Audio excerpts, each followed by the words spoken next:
I watched my husband's campaign manager hand him a check, my check, with my signature forged at the bottom, and felt the last thread of my marriage snap like a rotten rope.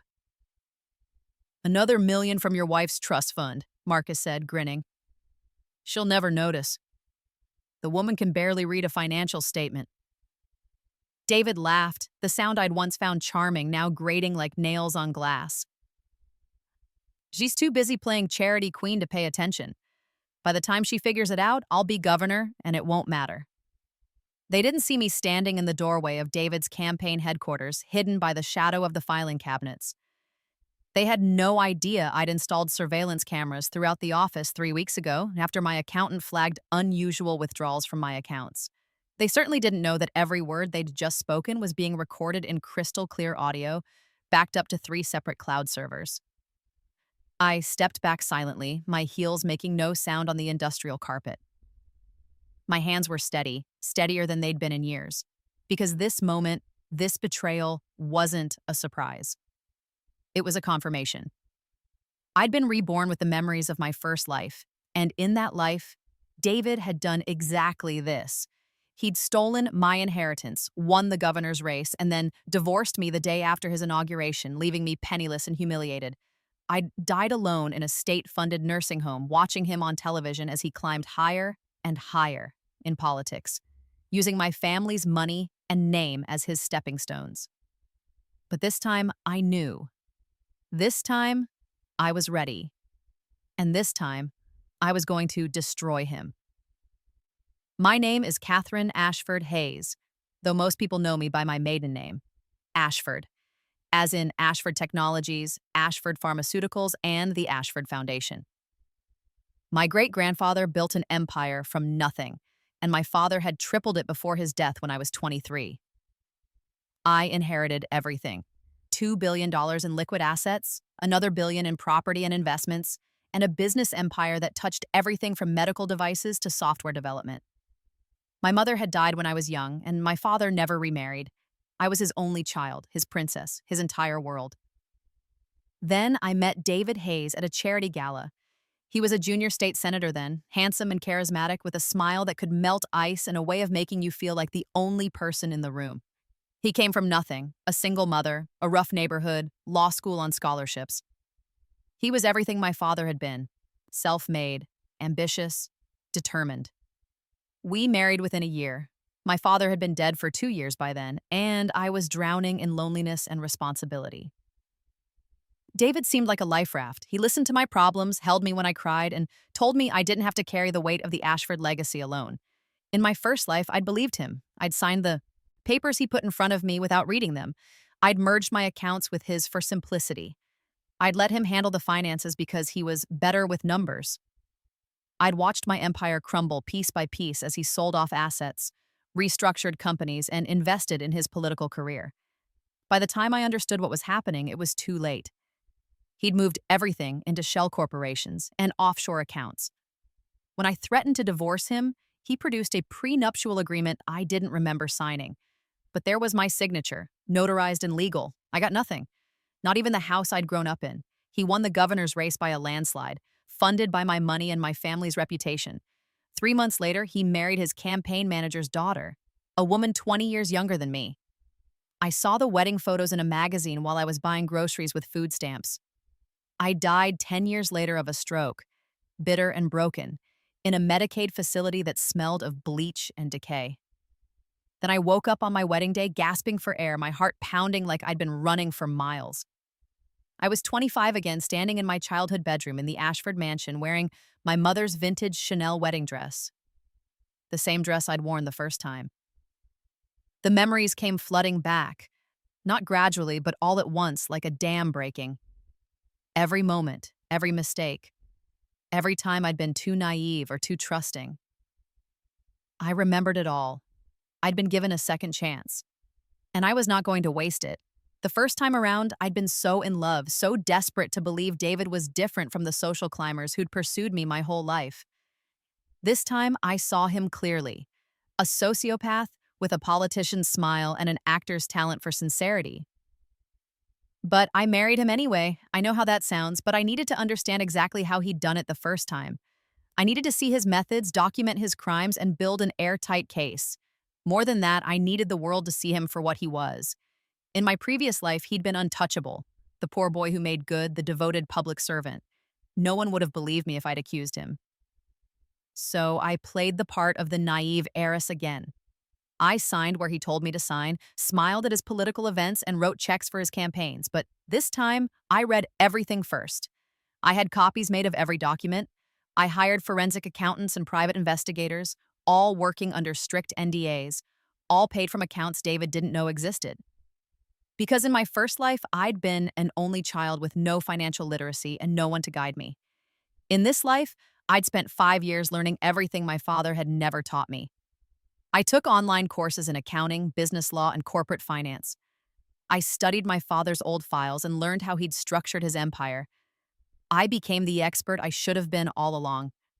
I also made changes, small ones, at first. I established trusts that even a spouse couldn't access. I transferred the bulk of my inheritance into foundations with independent boards. I created a labyrinth of legal protections that would take David years to untangle, and by then, I'd have him exactly where I wanted him. We'd been married for 4 years now. David was the state's attorney general, positioning himself for a gubernatorial run. He was popular, well-funded, and polling well ahead of any potential rivals. His team was already planning his victory party.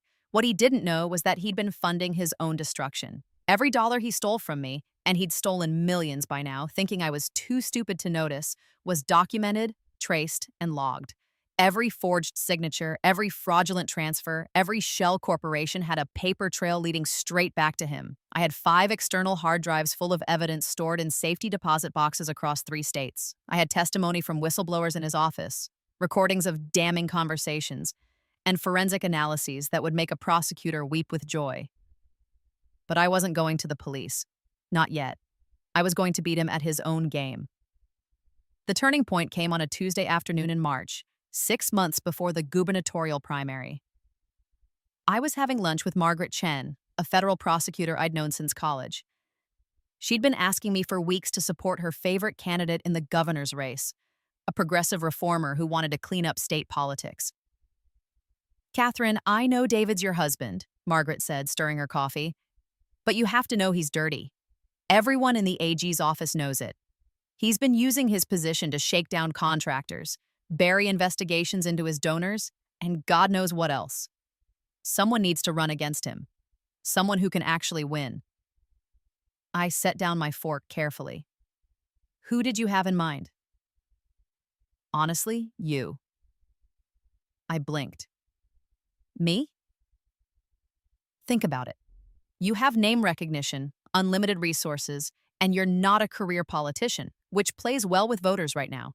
You've run a major foundation for years. That's executive experience. You're clean as a whistle. And you'd pull the female vote, the youth vote, and the reform vote." She leaned forward. "Catherine, you could actually beat him." In my first life, this conversation had never happened. Margaret had endorsed David enthusiastically, believing his public image. But this time, I'd made sure certain information about David's corruption had reached her through back channels. Not enough to prove anything, just enough to make her suspicious. "I've never thought about running for office," I said slowly. "You should. The filing deadline is in 3 months. That's enough time to build a campaign, especially with your resources." She paused. "I know it would mean going up against your husband. That's not a small thing, but, Catherine, if even half the rumors about him are true, don't you think the people deserve better?" I looked out the restaurant window at the state capitol building, its dome gleaming in the spring sunshine. In my first life, David had stood on those steps the day he was inaugurated, and he'd thanked everyone but me. He'd rewritten history, claiming he'd built his career through his own merit, erasing my contributions completely. "Let me think about it," I told Margaret, but I'd already decided. I filed my candidacy 3 weeks later, the day after David's campaign announced they'd raised $15 million, most of it from my fortune, though the public didn't know that yet. The news broke like a thunderclap. "Ashford heiress challenges husband for governor's seat," screamed the headlines. "Political marriage implodes on campaign trail." "Billionaire versus her own husband in unprecedented race." David was livid. He came home that night, one of the rare times he'd been home in weeks, and found me in my study, reviewing polling data with my newly hired campaign manager. "What the hell do you think you're doing?" he demanded, his face red with fury. I looked up calmly. "Running for governor? Did you not see the press conference?" "This is insane, Catherine. We're married. You can't run against me." "There's no law against it." I turned back to my laptop. "Now, if you'll excuse me, I have a campaign to plan." He slammed his hand on my desk. "You're going to withdraw tomorrow. You're going to tell the press this was a misunderstanding, some kind of protest statement about women in politics, I don't care what, but you're going to drop out." "No," I said simply, I'll divorce you. I'll take everything." I smiled then, and it must have been a cold smile because he actually took a step back. "David, you're welcome to try, but you should know that I've had the best lawyers in the state review our prenuptial agreement. The real one, not the forgery you had prepared as insurance. And they've assured me that in the event of a divorce, you get nothing. Less than nothing, actually, since you'd have to return all the money you've stolen from my accounts over the years." The color drained from his face. "I don't know what you're talking about." "Of course you don't." I stood up, walking around the desk until I was close enough to see the sweat beginning to bead on his forehead. "But just so we're clear, I know about the shell corporations in the Caymans. I know about the forged signatures on the wire transfers. I know about the campaign contributions you claimed were from grassroots donors, but were actually from my trust fund. I know about all of it, David. Every single crime you've committed using my money and my name." He opened his mouth, then closed it. I could see him calculating, trying to figure out how much I really knew, whether I was bluffing. "Here's what's going to happen," I continued. "We're going to run against each other. We're going to stay married for now because a divorce right now would be too messy and would hurt both our campaigns. You're going to move into your campaign office apartment. I'll stay here. We'll maintain a facade of civility in public, but make no mistake, this is war." "You can't beat me," he said, but his voice lacked conviction. "I have the party endorsement, the donor network, the experienced team. You have my money," I interrupted. "And soon everyone will know it. But don't worry, I'm not going to expose you before the election." "Where's the fun in that?" "No, I'm going to beat you fair and square. I'm going to watch you lose everything you've built on the foundation of my stolen fortune.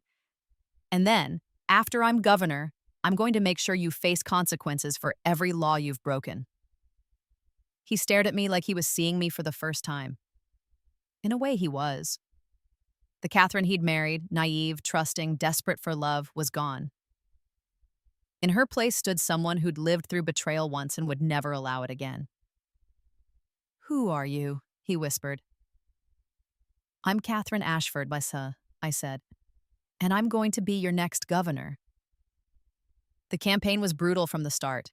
David had the establishment behind him, the party machinery, the big donors, the political consultants who'd won elections for decades. He had name recognition from years in public office and a media operation that could shape narratives overnight. But I had something he didn't: the truth. My campaign manager, Rachel Torres, was a genius. She was a 40-year-old Latina woman who'd run insurgent campaigns across the country, specializing in taking down corrupt incumbents. She was expensive, ruthlessly efficient, and utterly uncompromising. "Your husband is going to come at you hard," she told me during our first strategy session. "He'll call you inexperienced, unqualified, a spoiled dilettante playing at politics. He'll try to paint you as vindictive, as a woman scorned. His surrogates will whisper that you're mentally unstable." "Let them," I said. "We have the high ground." And we did. While David's campaign focused on his years of public service, my campaign told a different story. A story of a woman who'd built and run a charitable foundation that provided health care to underserved communities, who'd created thousands of jobs through her family's companies, who'd never taken a government paycheck but had served the public nonetheless. We called out his corruption without naming him directly. "Career politicians have forgotten who they serve," I said at rally after rally. They've become beholden to special interests more concerned with their own power than the people's welfare. It's time for someone who doesn't need this job, someone who can't be bought or corrupted, someone who will serve the people, not the other way around. The message resonated. My poll numbers climbed steadily. The grassroots donors loved me. Small dollar contributions poured in from teachers, nurses, and working families who were tired of politics as usual. Major donors appreciated that I didn't need their money, which meant I couldn't be controlled. David's campaign grew increasingly desperate. They leaked stories about my failed marriage, conveniently omitting David's affairs and neglect. They questioned my mental health, pointing to my sudden interest in politics as evidence of instability. They even tried to claim I was being manipulated by radical political operatives who wanted to use me as a puppet.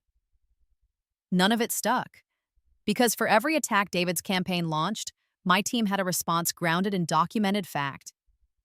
"The Attorney General questions my mental health," I said during one debate. "Perhaps he should explain why he's used his office to bury investigations into his largest campaign donors. I have the case files if anyone's interested." His face went pale. He denied it, of course, but the seed was planted. Within days, investigative journalists were digging into those cases, and they found exactly what I'd known they would: a pattern of interference and obstruction. The race tightened. David's commanding lead evaporated. Suddenly, we were neck and neck. The primary debate in May was the turning point. It was held at the State University, broadcast live to millions of viewers. There were 5 candidates on stage, but everyone knew it was really just David and me. The moderator asked about campaign finance reform. David gave a polished answer about transparency and accountability, his voice smooth and confident. Then it was my turn. "Campaign finance is personal for me," I said, looking directly into the camera, "because I've seen firsthand how corrupting money in politics can be. My opponent, my husband, has built his entire career on a foundation of financial fraud." The audience gasped. David's head snapped toward me, his expression one of pure shock. "That's a lie," he said, his voice tight. "Is it?" I pulled out a folder, the moment Rachel and I had rehearsed 100 times. "I have here documentation of 57 separate instances where David Hayes forged my signature to access my trust fund. Wire transfers totaling $83 million that were moved from my accounts to shell corporations, which then donated to his campaigns. Tax returns that show massive discrepancies between his reported income and his spending." "This is a desperate smear," David said, appealing to the moderator. "She's lying because she's losing." "I'm not losing," I said calmly. "And I'm not lying. Every document I'm citing tonight has been provided to the State Attorney General's office. Not David's office, obviously, but the federal prosecutors who handle public corruption. They've been investigating for 3 months. David, you'll probably be receiving a subpoena sometime next week." The moderator tried to regain control of the debate, but it was too late. The dam had broken. Reporters were already texting their editors. Social media was exploding. This wasn't just a debate moment, it was a political execution. David tried to recover, but he was floundering. He denied, deflected, attacked, but nothing worked. I had the receipts, and everyone knew it. The next morning, the headlines were unanimous. "Hayes campaign in freefall after bombshell fraud allegations. Federal investigation confirms Ashford's claims. Attorney General faces criminal probe." David's poll numbers collapsed. Donors fled, staff resigned. Within a week, party leaders were calling on him to withdraw from the race. He refused. Pride, I think, or maybe desperation. He'd built his entire identity around his political career. Without it, he was nothing. But the voters had seen enough. In the primary 2 weeks later, I won with 62% of the vote. David came in third, behind even a perennial candidate who'd never held office. His political career was over, and mine was just beginning. The general election was almost anticlimactic after the drama of the primary. My Republican opponent was a moderate businessman who ran a respectful campaign. We disagreed on policy, but he never went negative, never questioned my integrity. It was almost refreshing after months of fighting David. I won with 54% of the vote, the first woman governor in the state's history. On election night, I stood on stage at my victory party, surrounded by supporters, watching the returns come in. David wasn't there, of course. He was at his apartment, probably drinking, watching his world crumble on television. I should have felt triumphant. And I did.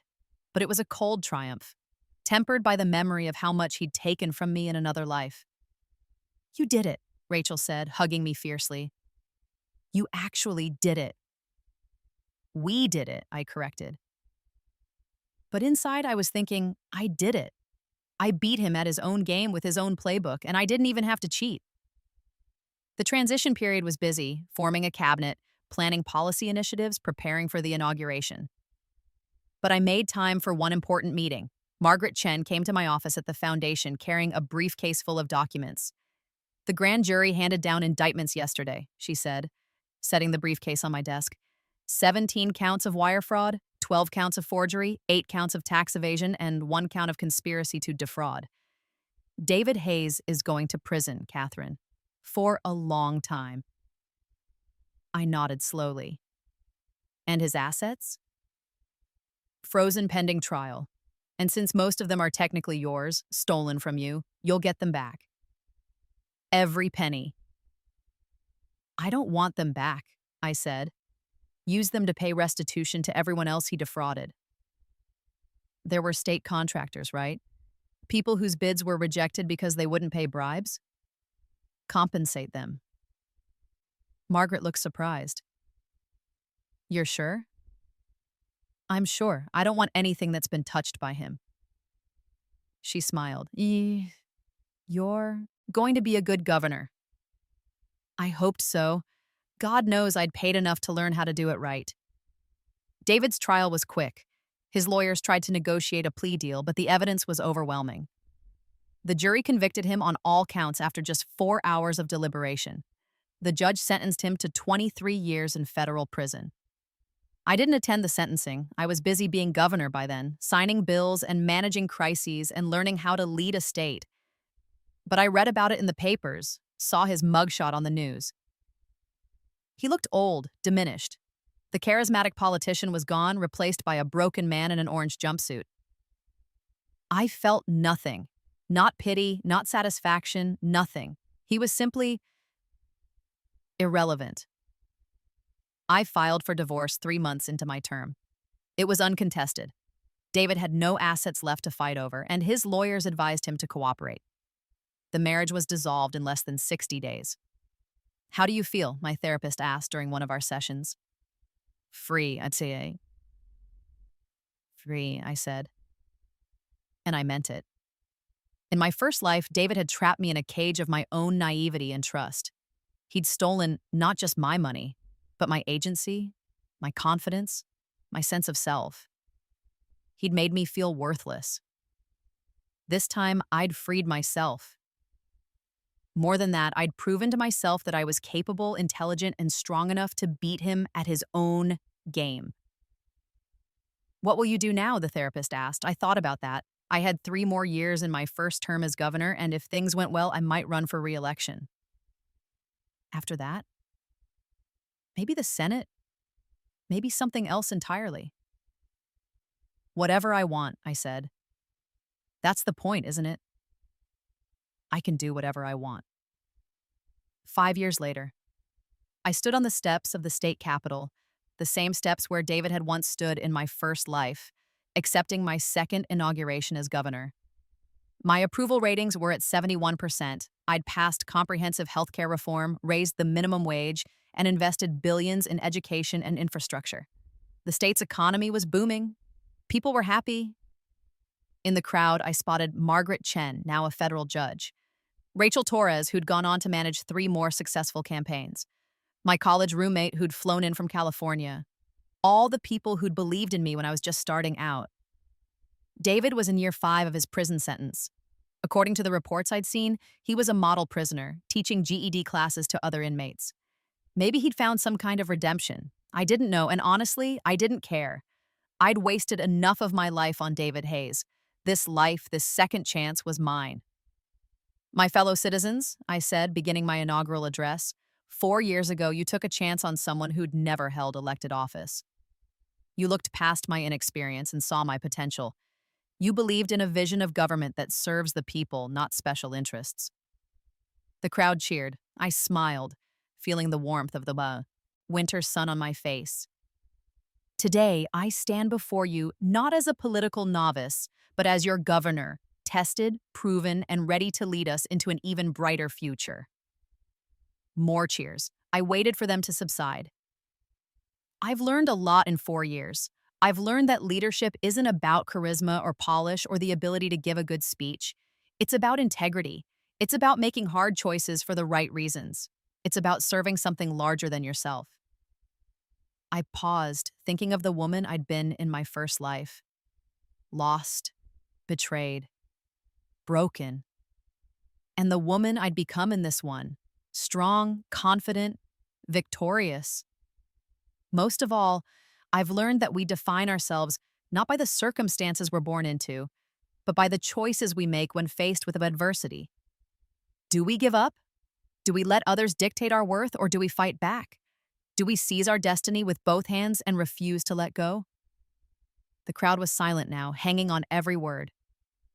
I chose to fight, and together we won. But the fight isn't over. There's still work to be done, still progress to be made, still justice to be pursued. And I promise you, I will never stop fighting for the values we share, for the future we're building together. As the crowd erupted in applause, I thought about David watching this on prison television, if he was watching at all. I thought about the man who'd stolen my fortune, tried to steal my future, and instead lost everything while I gained the world. The best revenge, they say, is living well, but living well and destroying your enemies in the process, that's even better. I'd done both. I'd taken the life he tried to steal from me and turned it into something he could never have achieved. Real leadership, earned through merit, built on truth instead of lies. In my first life, David had won by cheating. In this life, I'd won by refusing to play by his rules. And that made all the difference. 10 years later, the Senate chamber was packed for my swearing in. I'd won the seat in a landslide, the culmination of years of effective governance and a growing national profile. "Do you solemnly swear?" the vice president began, and I raised my right hand, ready to take the oath. In the gallery, I saw faces from every chapter of my reborn life. Margaret, now retired but still my friend. Rachel, who'd become a political consultant to progressive candidates nationwide. My college friends, my foundation board, the people who'd believed in me from the beginning.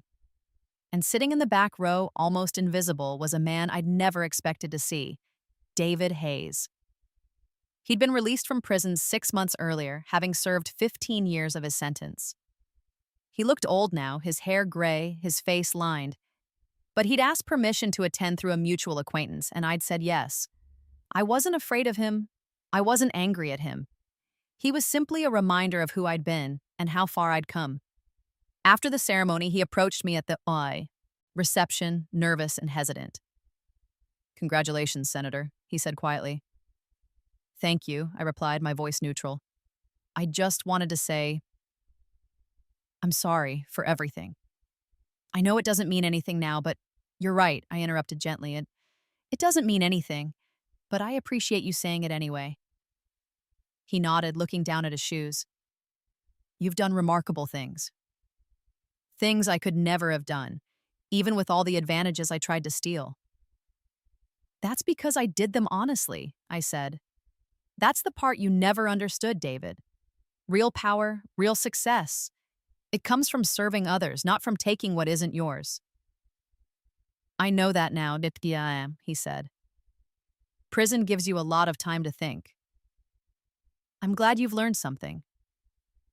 I meant it, not for his sake, but because the world was better when people learned from their mistakes. He hesitated, then said, "For what it's worth, you were always too good for me. Even when I thought I was using you, you were already 10 steps ahead. I just couldn't see it." I smiled slightly. "No, you couldn't. But that was your problem, not mine." He left after that, disappearing into the crowd. I never saw him again. 20 years later, I sat in my Senate office, now in my 4th term, reviewing legislation for the upcoming session. At 69 years old, I was the senior senator from my state, chair of two major committees, and frequently mentioned as a possible presidential candidate, though I'd repeatedly said I wasn't interested. My chief of staff knocked on the door. "Senator, you have a visitor?" She says it's personal. I looked up, curious. "Who is it?" She said her name is Emma Hayes. I froze for a moment, then nodded. "Send her in." The woman who entered was in her early 30s, with David's eyes but a softer expression. His daughter from his second marriage, the one that had lasted all of 3 years before his arrest. "Senator Ashford," she said nervously, "thank you for seeing me. Please, sit." I gestured to the chair across from my desk. "What can I do for you?" She sat, clutching her purse. "I know this is strange. We've never met, but my father passed away last week." "I'm sorry for your loss," I said automatically. I hadn't known David was dead. I hadn't been following his life. "Thank you. He was sick for a while, cancer. But before he died, he asked me to give you something." She pulled an envelope from her purse and set it on my desk. I stared at it for a long moment before picking it up. Inside was a letter, handwritten in David's familiar script, and a single photograph. The photo was from our wedding day, the first time around in my first life.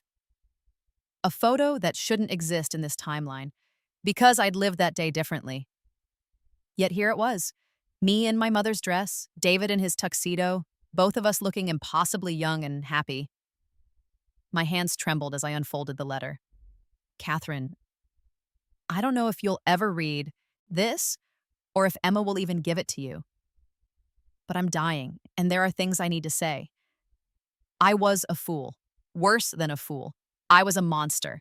I took everything you gave me, your love, your trust, your fortune, and I used it for my own selfish ambitions. I told myself I deserved it, that I was the smart one, the capable one, that you were just a privileged girl who'd never had to work for anything. I was wrong about all of it. The irony is that I spent my entire life chasing power, and you accumulated more of it than I could ever have imagined, simply by being honest and serving others. You became everything I pretended to be. I don't expect forgiveness. I don't deserve it. But I want you to know that even though I squandered it, I did love you once. Before ambition poisoned me, before I became the man who betrayed you, there was a moment when I truly loved you. You were always too good for me. I knew it even then. I just didn't care. I hope you've found happiness. I hope you've lived a life free from the shadows I tried to cast over it. And I hope, wherever you are, you've forgotten me completely. Because that would mean you won, truly won, in a way that my destruction could never accomplish. Goodbye, Catherine. David. I set the letter down carefully, feeling nothing. No grief, no anger, no satisfaction, just a strange, distant sense of completion. "Are you okay?" Emma asked. "I'm fine," I said. "Thank you for bringing this to me." "Did you love him?" she asked suddenly. "My father, I mean. Before everything happened?" I thought about that. About the naive girl I'd been in my first life, so desperate for connection that she'd missed every red flag. About the woman I'd become in this life, using foreknowledge and careful planning to orchestrate his downfall. "I loved who I thought he was," I said finally. "But that person never really existed." Emma nodded sadly. "That's what my mother says too, that she married an illusion." After she left, I sat alone in my office, holding the photograph and the letter. Evidence of a life that had been erased and rewritten, a timeline that existed only in my memory. I should burn them, I thought, let the past stay buried. But instead, I locked them in my desk drawer, not as a memorial to David, but as a reminder to myself of how far I'd come, how much I'd overcome, how completely I'd transformed my fate. I'd been given the rarest of gifts, a second chance. And I'd used it to become something more than a victim of betrayal. I'd become a leader, a changemaker, a force for good in a world that desperately needed it. David had tried to steal my life. Instead, he'd given me the motivation to live it to its fullest potential. In the end, that was the truest victory of all. I retired from the Senate at 75 after serving for 24 years. I could have run again. I was still popular, still effective, but I was tired and there was more to life than politics. I spent my remaining years doing what I'd always loved most, running the Ashford Foundation, traveling the world, mentoring young women who wanted to make a difference. I wrote a memoir that became a bestseller, though I never mentioned the truth about my rebirth. Some secrets were mine to keep. I never remarried. I had relationships, friendships, love affairs, but I never gave anyone the power to define me again. I was complete unto myself. When I died at 89, surrounded by friends and found family in my childhood home, the Ashford mansion that David had tried to take from me, I had no regrets. I'd lived two lives. The first had been a tragedy, a cautionary tale about trusting the wrong person. The second had been a triumph. And as I took my last breath, looking out at the gardens my mother had planted decades before, I thought, I won. Not just against David, but against fate itself. I took the worst thing that ever happened to me and turned it into the foundation for greatness. That's a life well lived. That's a story worth telling. And then, at peace and victorious, I let go. The end.